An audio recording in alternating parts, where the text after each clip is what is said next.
I never thought I was going to lose this much money this fast. How do you feel about your vote for Donald Trump now? Well, I feel like perhaps I should have considered some other option. A fear that we have if this continues into the fall or even into next year, there's a potential that, there'll be some farms go out of business. You could have a next generation not want to come back or not able to come back. Because policy changes every 36 hours or so, I don't want to make that decision and make that move only for something else to change in just a couple more days. I'm paralyzed. I can't even make a decision right now.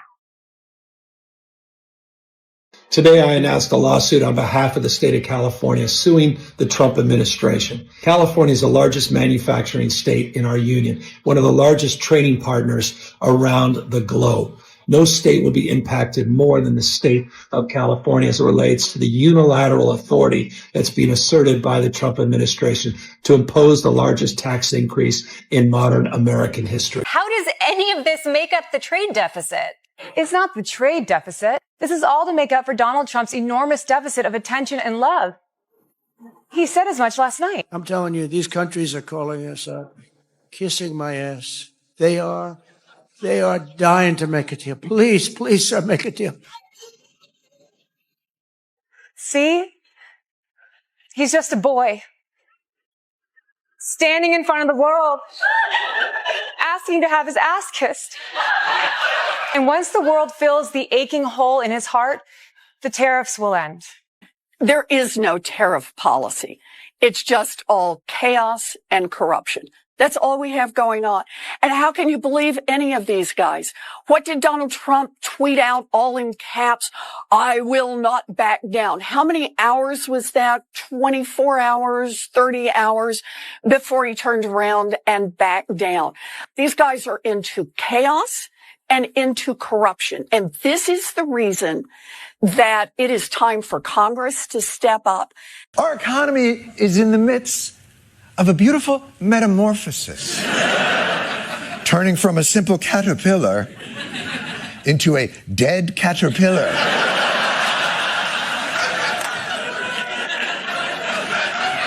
So let's get into it with another exciting installment of Trade Wars. My favorite word, tariff. Here's the Treasury Secretary on if we've heard the good news on the stock collapse. That we had record volume on Friday, and everything is working very smoothly. So the American people, they be very take great comfort in that. Blink twice if you want to be saved. The best argument so far for any of this is the same one that we got about Tinkerbell being able to fly. You have to believe. Don't panic, okay? You've got a president who understands business. The president did write the book, The Art of the Deal. We're supposed to trust this guy because he wrote The Art of the Deal? That's it. You ever say, I got the book, Art of the Deal. Yeah, that's why we're supposed to trust him. You ever look at chapter 9 in Art of the Deal? It's about how smart Trump is about his casino in Atlantic City. Oh, I'm a business genius. Whatever happened to the casino, Donald?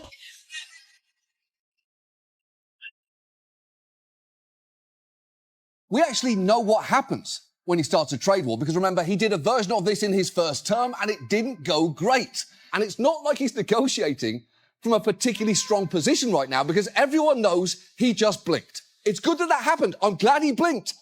But it's weird to claim it's a brilliant negotiating tactic when you already back down before a single deal is reached. This could all cost us an awful lot. The world's trust in America has been shattered.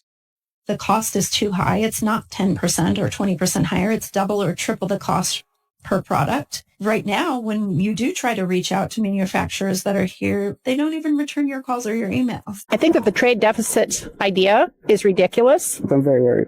Anticipating the future, I don't know what's going to happen. I'm not so much America first. I'm very worried. In the future, I will be checking to see where it's coming from, what's the price, and even if I want to spend my money on it now, due to the fact the price may be going up. I'm retired. And most all my retired friends are worried about, our 401ks and our IRAs that we've worked so hard for all our lives, not being worth nearly what they were a week ago. And who knows if they'll recover? We live in a global society, and the whole world is important, all the countries. And so I'm not so much America first. I think that that's scary because it could then ultimately lead to a recession. This is recklessness at another level. The geopolitical impacts are outsized. The trade impacts are outsized, not just the economic. We talk often about California being the 5th largest economy in the world. That is correct. We're also the largest manufacturing state in the United States of America, $412 billion output. We are also the largest hunting, fishing, agriculture, and forestry state in this nation, 150% larger than the next state, Texas. Almonds you see around us, export dependent. Pistachios, export dependent.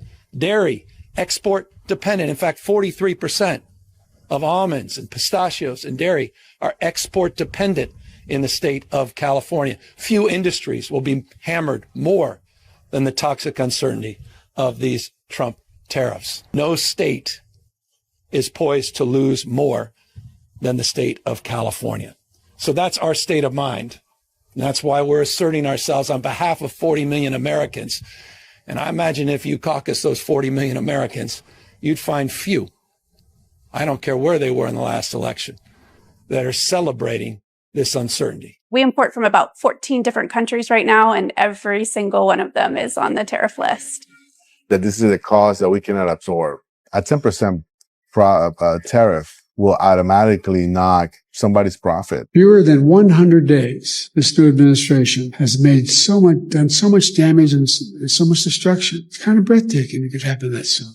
The level of tariff increases announced so far is significantly larger than anticipated. The administration is, as I mentioned in my remarks, is implementing significant policy changes, and particularly trade now is the focus. And the effects of that are likely to move us away from our goals. So unemployment is likely to go up as the economy slows in all likelihood, and inflation is likely to go up as tariffs find their way, and some part of those tariffs come to be paid by the public. So that's how long does it take for the tariffs to have their effects on inflation? To the extent it takes longer and longer, that raises the risks that the public will begin to experience higher inflation. They'll come to expect it, and companies will come to expect it. When you think about supply disruptions, that is the kind of thing that can take time to resolve, and that can lead what would have been a one-time inflation shock to be extended, perhaps more persistent, and we would worry about that.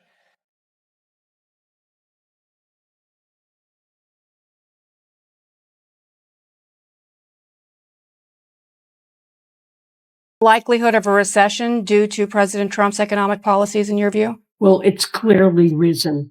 I think policy this is the worst self-inflicted wound. I'm afraid I could not give it a passing grade. This is probably the worst, most consequential self-inflicted wound in U.S. economic policy since the Second World War. We have lost enormous credibility in the world. We're going to be seen as a less reliable country. I'm an American. I support my president. I know I'll get pushback, but here's what it is. Japan, the biggest holder of bonds, was selling bonds. If you have a mass sale of bonds, that means people are losing confidence in the U.S. economy, on the ability to do deals with us. This is what forced the hand of this 90-day reprieve. People focus on the stock market all the time. It's the bond market that's the plumbing of the economy. And those markets were imploding. And Bessent knows this. He told the president this. And if we have a problem with plumbing, it's game over. Trump policy is very unstable. Today he says this, tomorrow he says that. If it's gonna be difficult to sell on the US market, maybe it's gonna be easier to sell on Russian, Belarusian market. So maybe it's gonna be good for me. Who's benefiting? What billionaire just got richer? So if it's not market manipulation, what is it? The president chose to take actions that he didn't even have the authority to take.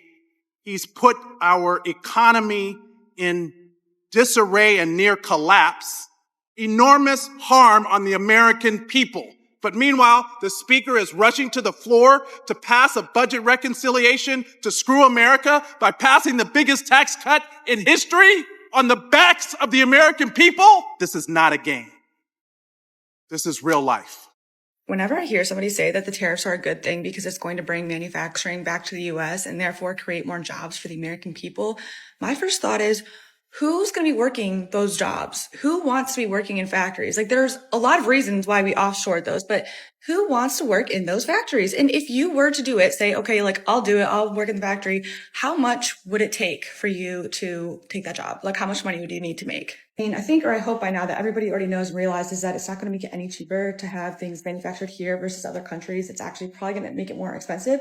But also, it's just been so fascinating to see the narrative change about the tariffs, from starting off with other countries are paying them to it's a negotiation strategy to now they're saying, you know, it's going to be terrible like in the short term, but in the long term, it's going to be beneficial for the economy. Like running on one narrative until they get caught, and then they have to like switch gears and be like, okay, actually, this is why we're doing this. And then they get caught again. They're like, okay, actually, this is why we're doing this. And it's like, when are you going to realize that maybe we were right all along in saying that they're just looking for tax cuts for the wealthy and they don't care about you?